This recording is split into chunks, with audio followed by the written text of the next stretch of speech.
arrived in, and need to see what their read is on 25-13. G2, a lot more comfortable on the stage, even if the matches might have been a bit uncomfortable. They got there in the end. Now as we enter the first pick and ban, no surprise to see TF taken off the board alongside the Pantheon, now the Taliyah.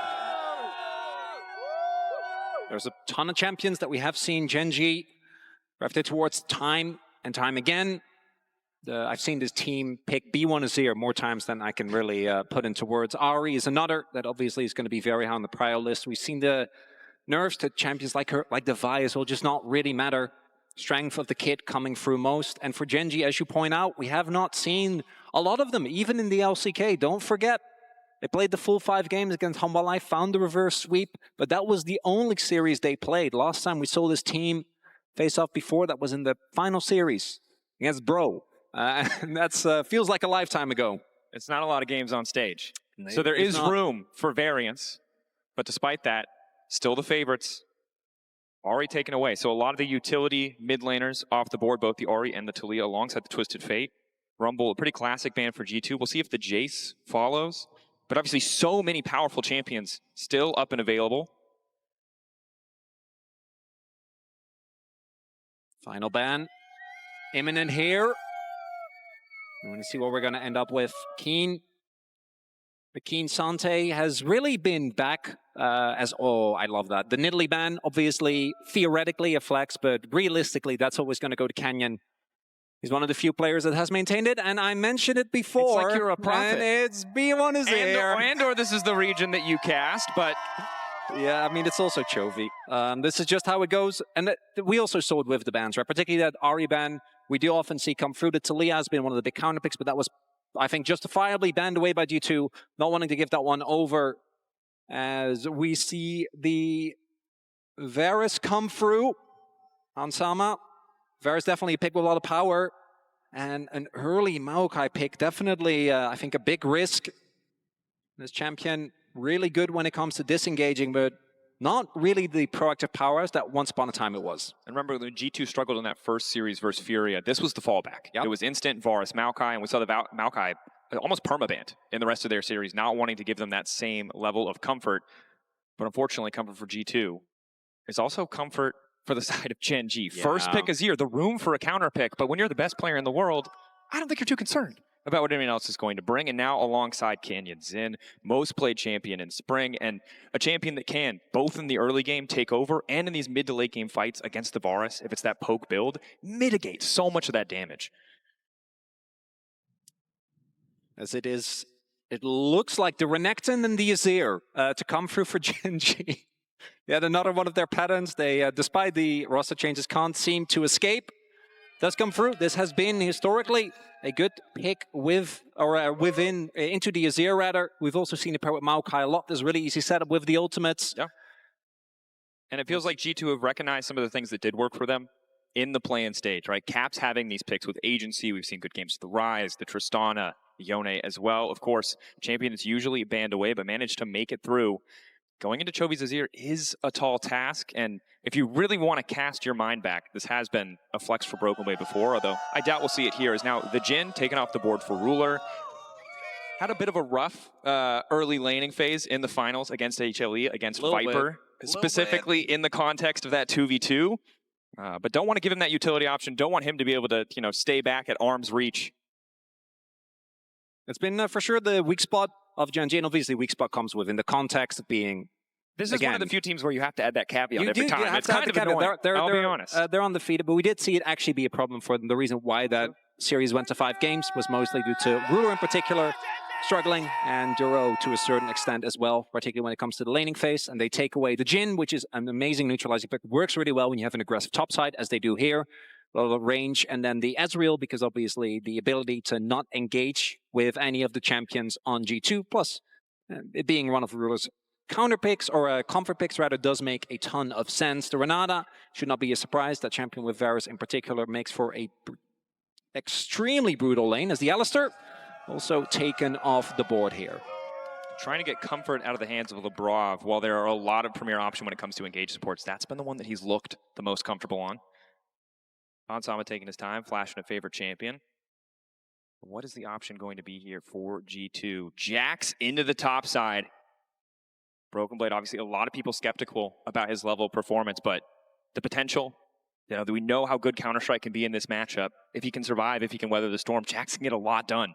It's not just into the Renekton, right? It's also into the Zinza. We even had a period where we saw the Jax jungle come back specifically because Zinza was continuously blinded. As the Lucian Braum will come through here. Blinding Braum, I do think, always feels a little bad. And it is going to be the Rakan here for Labrov.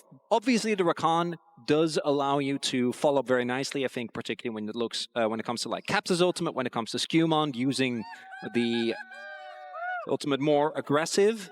But it does mean that your laning phase really suffers, right? Rakan, not known for his lane. I also think that when it comes to the 2v2, the Rakan and Varus combination, not necessarily super exciting. When it comes to topside, though, I do think it looks good for G2. The obvious issue with this draft is that there is a lack of magic damage. Sure. Gen.G most likely going to itemize into that as well.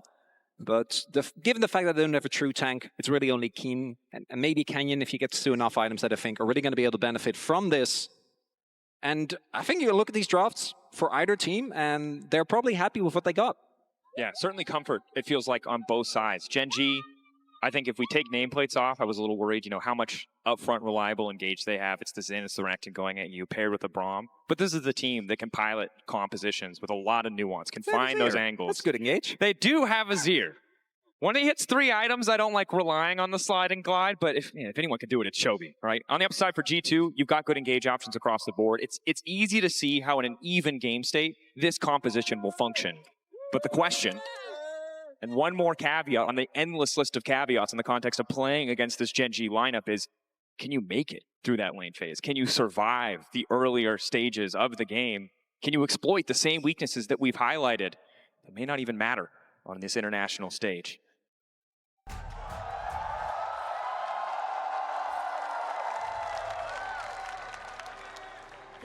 Vancouver comes alive for game 1. Of course, you can see the runes at the bottom of the screen. Nothing too crazy, although it looks like it will be the lethality Varus for Han Sama. So wants to poke, wants to stay at arm's reach, does make the Zen a bit better, does make the Braum a bit better, but also staying away from a Zen and a Renekton does seem.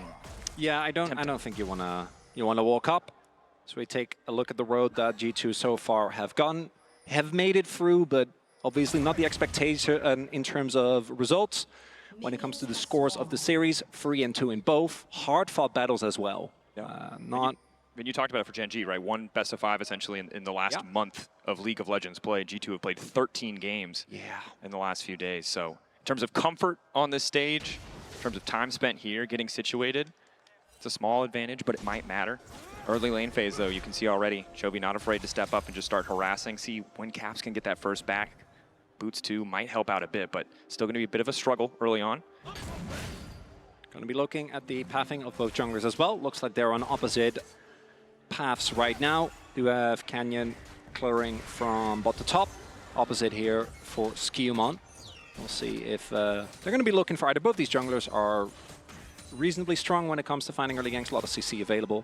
A lot more damage, obviously, for the Xin, but Maokai CC, particularly with the laners that he does have, it still feels relatively threatening. As we do see, as expected, Chovy having prio there early. And the Renekton and Jax matchup, I think level 1, Jax actually does really well. So we can see Broken Blade does actually get the prio. The fun sticks around until like maybe level 3, 4. And then after that, it gets rough for a good amount of time. And then obviously, down the line, Jax is going to have a great time once he gets his items. I think around that 2-item breakpoint is where the Renekton just doesn't quite have the threat anymore. That is a long period of time. Level 4 to 2 items. Yeah, it can be be a bit tough, well, but you should still be safe. You just can't really decide what happens in the lane. Yeah.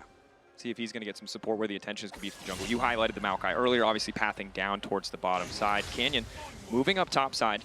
The Counter-Strike, good interactions into both champions, but with how far forward Broken Blade is pushed, and with Counter-Strike now down, brief window, but Canyon still prioritizing finishing those camps, not in a great position as Caps level 3 not looking too bad. This is obviously the guy who was kind of the core of G2 scraping through, barely managing to make it. And of course, if you're just joining us, Caps, that's been the reputation for a long time, but wasn't clear in that first day of the tournament, those first few games. Definitely feels like a step up in performance thus far as bot lane looking a bit quiet. Unsurprisingly, Rakan sustained earlier does help mitigate a bit. Chovy now level 4. looks unfazed by everything Caps is doing. That's generally how it goes. Chovy obviously known for his laning phase. Caps a little low, but shouldn't be too worried. This is often how the matchup goes.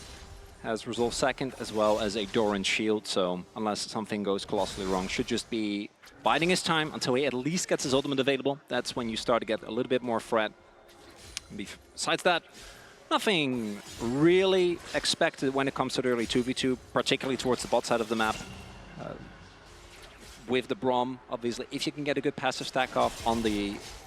Very specifically, there are some angles, but outside of that, your engage kind of sucks, and also, you're playing into Rakan. You know, first game on international stage is always a bit slower, which does gives us a bit of time to remind people about this team. And Chovy, of course, his history. There was a kind of a meme from production about Choki. It was a reputation for a number of years, and it feels like now, as he's kind of the undisputed #1 player, the MSI victory last year, it feels like all of that has faded away. But this is a guy who has been on the cusp of that level of greatness for so long, but it is just without a doubt now, you can see amongst MSI mids, domestically, this is the man to beat. This is the player to fear. He is the boogeyman of the mid lane. Of course, he's still playing Azir, right? It's not the most crazy aggressive early lane, but he is the player that I think we have to keep our eye on. This is going to be trying to farm up a storm, as he always does. We do see Labrov showing here on mid wave. Not really going to get too much. Teleport is used though, so any health that you can get off of Chovy is a nice little win. As Dragon does get started up, we have the swap come through from Gen.G. Not going to be matched by G2, and that does mean that Broken Blade is going to be put in an awkward situation, and Gen.G not going to be contesting this Dragon early on. Do know this is going on, of course, as they have the ward in the pit. But also just, I think, completely content to zone Broken Blade away. Yep. Keen much more comfortable in the context of that matchup. It does have a bit of burst damage, but it's just so hard to chunk through that Renekton. A lot of natural sustain if you do want to push those waves in. Yeah, it really is one of those situations where the champion is just a lot better when it comes to the early wave clear, to the sustain that he has available, and once he has his dominance available, obviously becomes a nightmare to dive. We do see the TP come in now. Does mean that there will be a summoner advantage there for Gen.G. But as many have pointed out, Gen.G not necessarily known for their aggressive early games when it comes to fighting, right? They are still, I think, a very proactive team when it comes to movement on the map, when it comes to playing for objectives. Doesn't necessarily translate into fistfights the way that we see with some of the other teams here at the tournament. Yeah, like BLG, obviously a lot of those early tower dives. T1? Yeah. Trade T1, much more of a hallmark of that style. Of course, Grub's the next objective on both sides' minds as Caps gets a little bit aggressive, but Canyon is here. Quick snapback makes it pretty easy, soul unbound. Keeping Caps safe, but should be a free recall for Chovy. G2 have push on top side. But of course, down that TP, as you mentioned earlier, and Broken Blade playing quite cautiously. Needs to hit that level 6 you can see on the side of your screen. Yeah, we're in the zone we talked about earlier. Yeah, what do you guys normally do here? I didn't just catch waves. I haven't played enough Pokemon recently to keep up with you. I'm so sorry. I should have. Oh, when nothing is happening? Well, I don't know. We see where the conversation takes us. Yeah. We have plenty of opportunity to talk about that. I'm always down for a journey down a rabbit hole. A little journey. I'm very easily distracted. Yeah. Did you do anything for Canada today? We went to a bridge, a little hike. I was giving. Yeah, I like that. Good time. Very enjoyable. Bridge. Yeah, I mean the nature here has been absolutely incredible. One of the best parts of the trip so far. How about you? Any recommendations for the crowd? Side. Now Hans? casting a top lane gank as Hans is backing up. Nice done. From Durham Ruler, but won't amount to too much there. They get the cleanse and the heal, so big for a potential follow-up play, forcing Hansama and Labrov to be a little bit more cautious, and some furious pings going down on the top side. I think not confident as to where Canyon is, so respecting a potential gank to come through. Yeah, courtesy of the spellbook there, as Duro had the exhaust available to get some cooldowns. Not going to lead to too much more, as we do have both junglers towards the top side of the map here. Canyon is on his way, but with the flash is still available, I don't know how much they can really get, and is waiting in the brush. Pull back from Lavrov, quick on the trigger. General awareness that they were at risk, so playing with a bit more caution is Caps and Skewmon trying to take a bit of control, but half health for Caps. Does have the Vamp Scepter, but this is where it gets awkward. You can see how far forward Chovy is posturing. Skewmon on top, need to be careful. Wants to contest one of these. Caps is just getting chunked out. Skewmon sticking around is risky. Hansama stepping too far forward to check the ward. A nice little trap baited by the side of Gen.G. Exhaust responded by the cleanse. Lavrov still standing for now. They wanted to clear that control ward, weren't ready for Ruler to be standing, waiting in the brush. As the Void Grubs, all three, going to the side of Gen.G. It's so awkward for Skewmon. He spent so much time spectating, maybe hoping for a bit of a fumble, a bit of a misstep. Canyon did not give it to him. And this is exactly what I was talking about earlier. Gen.G in particular are extremely adept at taking an oppressive laning state, turning it into objective. It's very straightforward, right? Chovy just has prio, is able to both draw Skewmon to him while simultaneously chunking out caps. And then because of the earlier play towards the bot side, there's not really a way for Hans as well as for Lavrov to contest. They still try, don't really give too much up, but they're still not able to contest any of these grubs. They do go the way over of Gen.G. And yeah, this is an LCK pace game. Dracos, I'm having a great time. This is... I love this, you know, it's the slow back and forth, to be fair, the chess-like movements. I like this. You think things are going to happen, things happen. No, they don't. The world makes sense. Nothing's going to happen. It's fine. Just going to embrace it. For a reason. Maybe sometimes that reason's beyond me, but I can understand. Of course, for Caps, we'll keep it simple. If you've watched International in the last 2 years, you know Blade of the Rune King. Always the thing to keep an eye out for on the Yone, as well as level 13, pretty important. Max rank on the E, lower cooldown, higher damage amp. Caps just trying to contest a bit of vision, but Duro's exactly where he needs to be. Max Drake is coming up. Do think that Gen.G is going to be a lot more proactive about contesting this. A single Drake, not that big a deal. They also did get the grubs in the extended trade, right? Took a couple of minutes, but they did secure that. They also secured the lead for Keen towards the top side of the map. But particularly when you have this Crocodile, and you want to fight early, as Keen has found Broken Blade. Good initial trade. Dominus popped. Jack's popping ulti as well for the extra resistance. Caps pushback will take a tower shot. Not an ult for ult trade though. So potentially a window that Caps can try and capitalize on, but it's so tough against an experienced player, especially with boots already.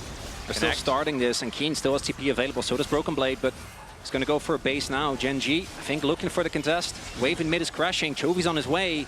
Canyon, can he find a way into the pit? Lavrov locked up for a moment. Maokai ulti over the wall. Eyes on the dragon. Who's going to be able to get it? Caps. Beautiful start to the fight. Knock up coming through as well. Ruler's trying to back off, but they're getting lower and lower. Calling over the wall, but Ruler's in no man's land. And finally, Keen has come through, but the tower finishes the job. The kill goes to Lavrov. Ultimately, it's the Drake for G2.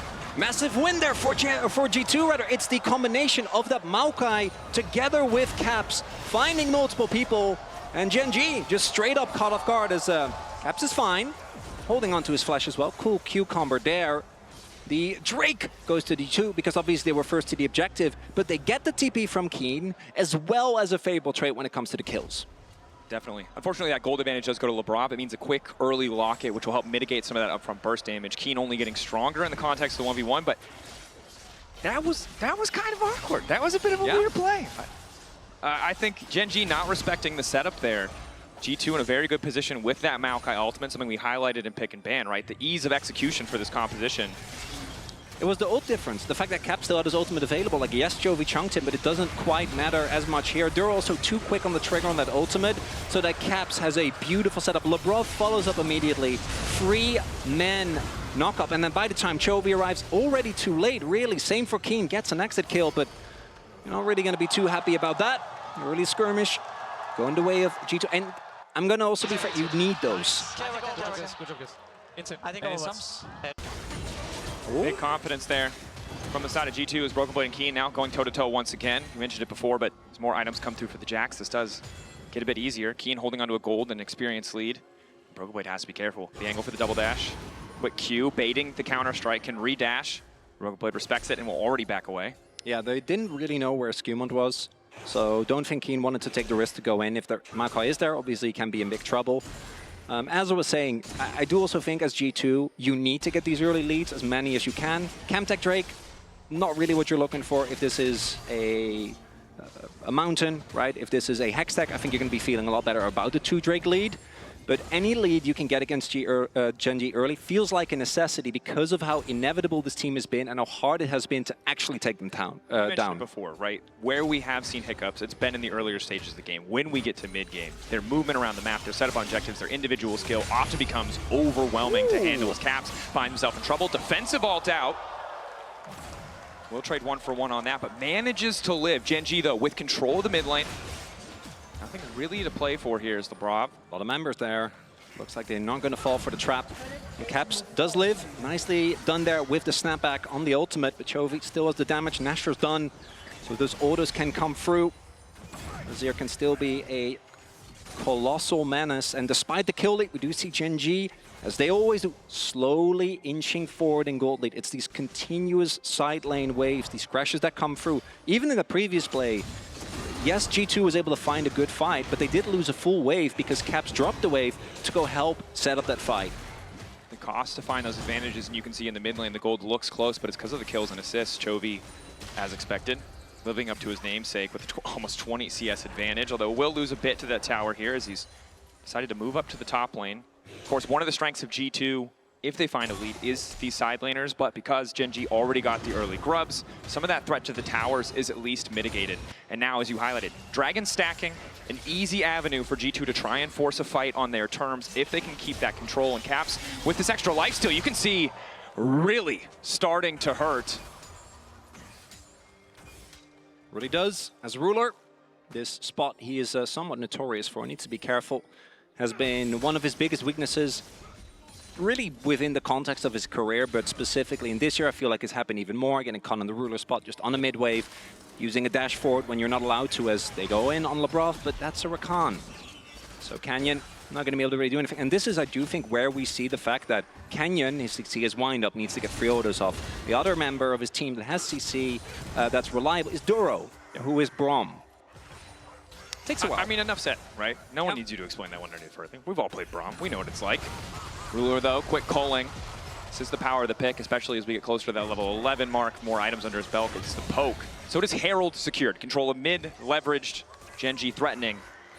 And while, yes, if they're trying to find those picks, those quick engages, they don't have the best tools. If they get set up first on an objective, fighting into Braum and Azir and a Renekton is a death sentence. So G2 need to find a way to be ahead. Last time you mentioned before, sacrificing waves, being willing to give up a bit of CS, a bit of gold to be first on the objective. In the long run can come back to bite you, but it's definitely an option for G2. Gen.G this time set up first in the river.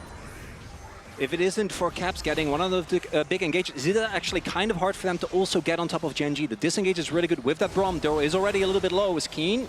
TP's in. Possibility for a soul point here for G2. Set up off to the side. G2 second on the objective, but here comes the Maokai ultimate. Ruler sidestepping, crucially. Caps looking for the knockup, but already going in is Keen on the side, and he's going to get cut down. Knock to the backside, it's LeBron. Bob onto Chovy. The Azir, gone. Damage deleted. G2 find another fight by the Drake. And Gen.G get caught sleeping. Keen goes way too deep. No one there to back him up. And that's soul point secured here for G2. Another bunch of kills going over.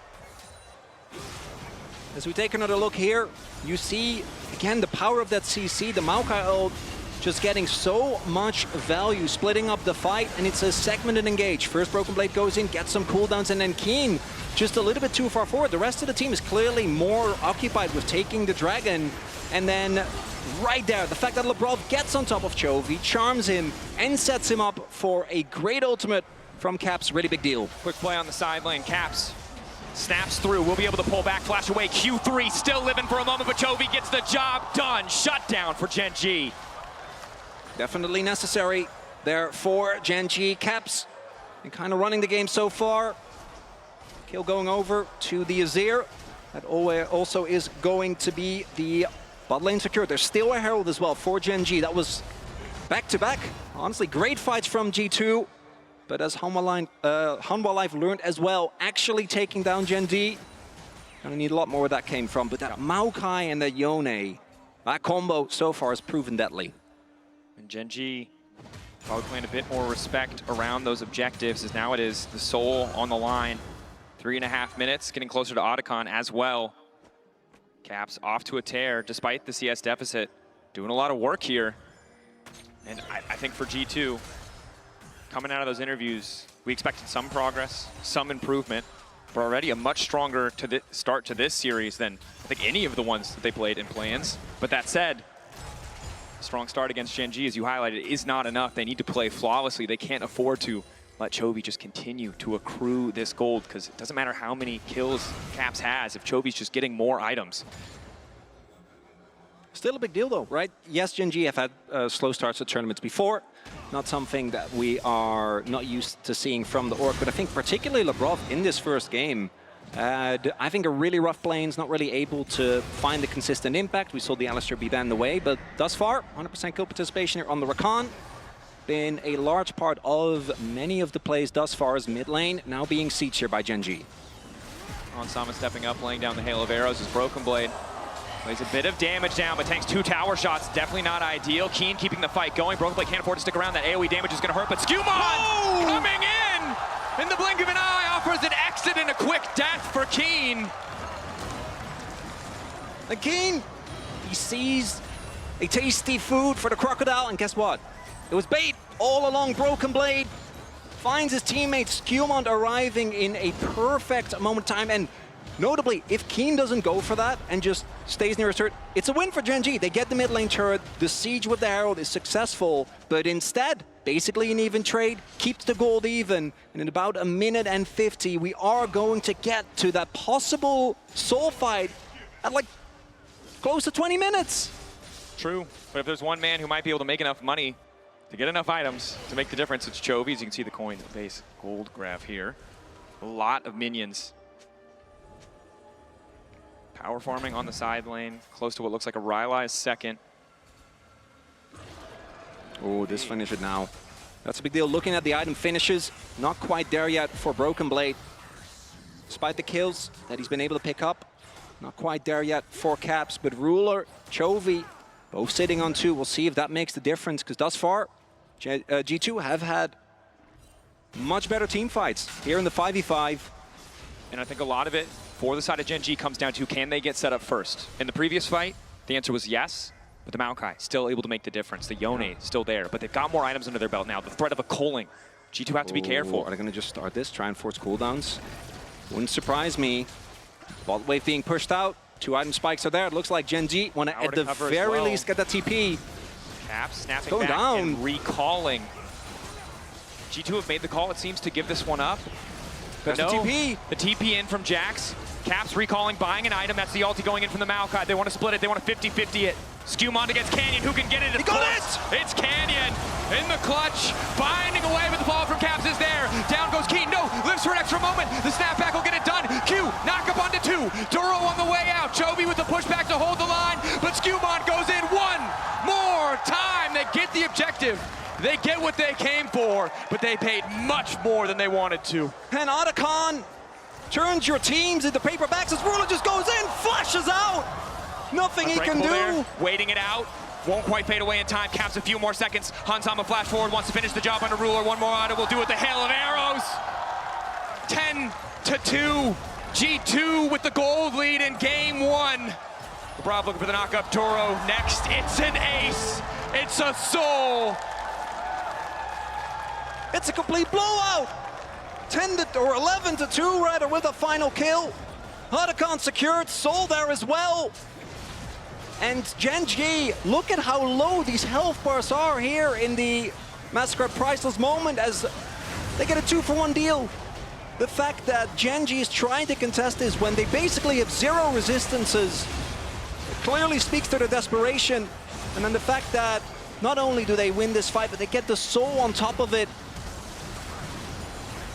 And it matters. The thing is, we often talk about Chemtech, it's one of the lowest priority souls, but you have a Jax and Yone on side lane who are going to be fighting these battles relatively low health. I was going to combo, but I saw a better also.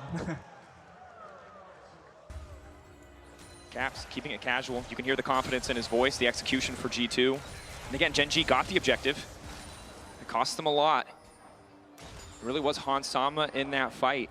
We weren't sure how much value Devaris was going to be able to get, but obviously connecting on those key targets consistently, and it's so hard for Gen.G to find a way onto him when their backline is being dove repeatedly. And looking at the items, 2 item spikes now there for G2. With the Chemtech, they're going to be even harder to take down. Chovy. Yeah, it's going in for the ult. Pushback is there. Well timed by Chovy. Ulti for ulti trade. Canyon goes into Labrov. It's tough here. Gen.G trying to hold on to that mid lane tower. Still have the calling for Ruler if it comes to it. Difficult for G2 to advance the game. They've got a sizable lead, but item advantages haven't quite accumulated yet. Really the biggest beneficiary of this entire situation is Broken Blade. The individual gold lead, 1.2k. It was a difficult laning phase, down almost 20 CS at one point.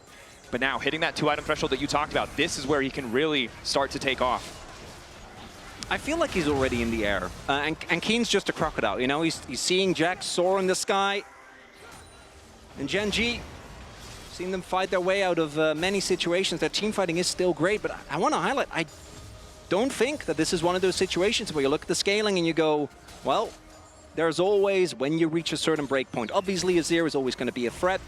I think Renekton, much more than he used to be, always can get value in a fight if he can get on top of a big target, take them down. But I go back again to this Jax. Such an incredibly potent pick into basically every member on Gen.G. And then add to that the fact that he has the biggest lead in the game.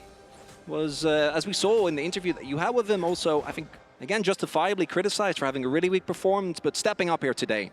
Yeah, we saw it last year in a lane swap meta. Broken Blade, way better stats. When all top laners were walking around just being farm bots. And this year, when he's allowed to lane 1v1, he's been falling behind and it's been falling apart. But this game, potentially the start of something new. I won't pretend that the early game stats were pretty. But holding on, finding a way to scale into this game is a big deal for G2's hopes here. Knockback is big though. Lebrov caught out, not respecting the Mega Blast Cone. Shut down for Turo, a little supportal combat. And a big misstep right ahead of Baron. Oh, yeah, they're gonna make the call. Gonna try and play here. Instantaneous TP. Babs gonna lose the snapback in a second here. Might have wanted to get another cooldown. And this they is have the thing. to. No matter how far ahead you feel, no matter how comfortable the game seems against a team like Gen.G, it's not over until the Nexus falls. The poke is hitting though, look at the damage! Sama, almost 6k in the last fight. How much will we get here? If the arrows keep connecting, this is gonna be big. Duro's gonna have to use the Unbreakable in a second.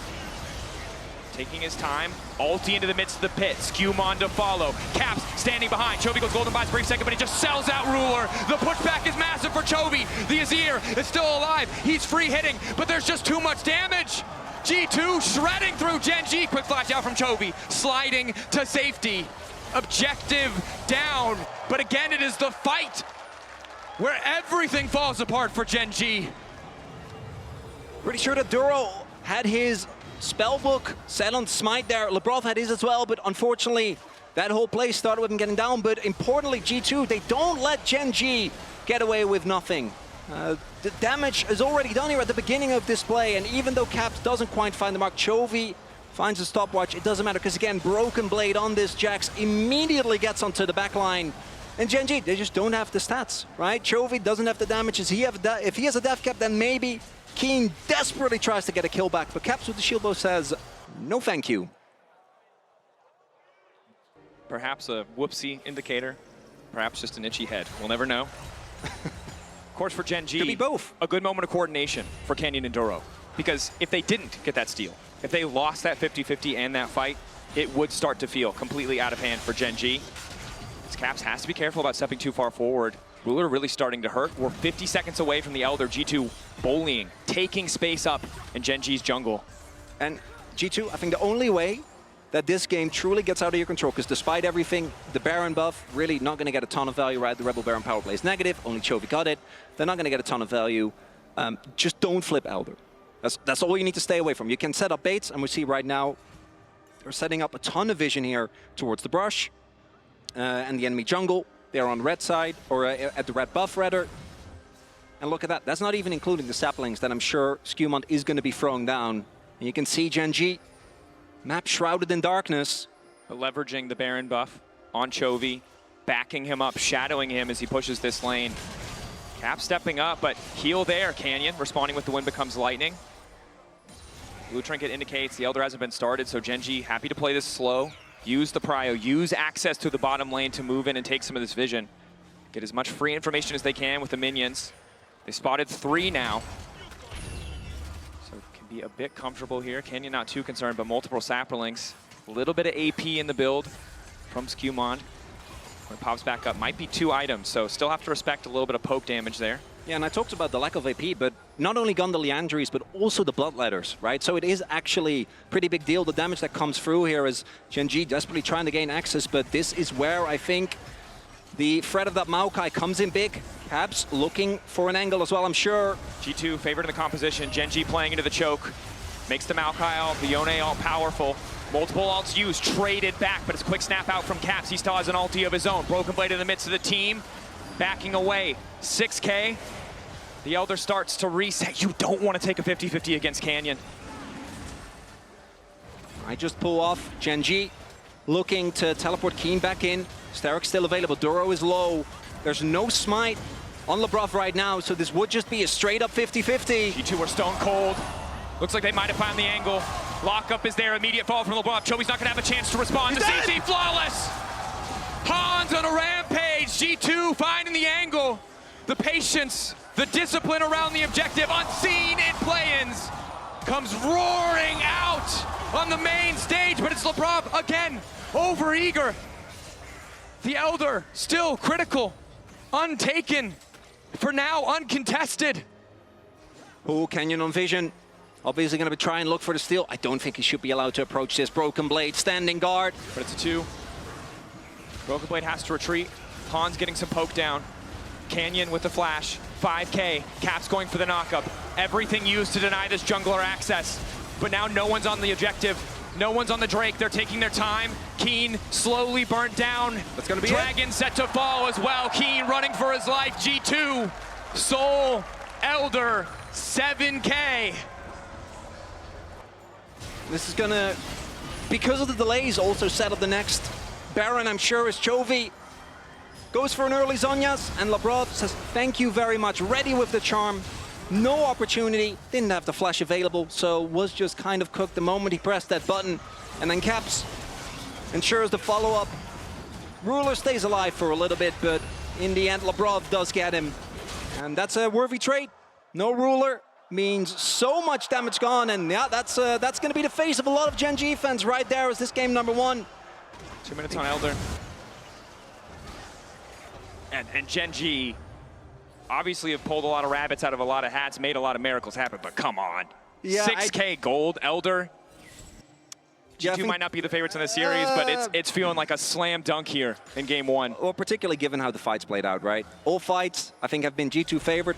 It's, again, that topside trio. Hans doing an incredible job of supporting, softening them up, but it's Broken Blade jumping in, Caps finding the ultimates. And Scuman with the setup is now Elder.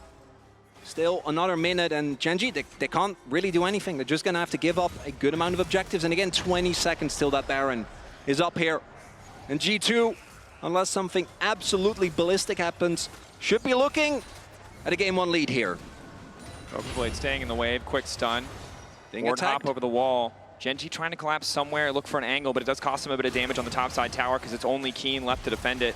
45 seconds. TP coming in, matched immediately by Caps. That's the ulti out from Scuman. Push back from Chovy, a solid start, but Ruler, the culling goes completely wide. Caps over the wall, looking to find a man, looking to find the knockup, but Canyon is untouched for now. G2 descending into the base, and it's all eyes on the Broken Blade, leaping forward. Ruler can't get it done. G2 in game 1. Not a single person predicting in their favor on the desk, but they managed to find a way. And the confidence on this lineup as they close this game, as they draw first blood in this best of 5.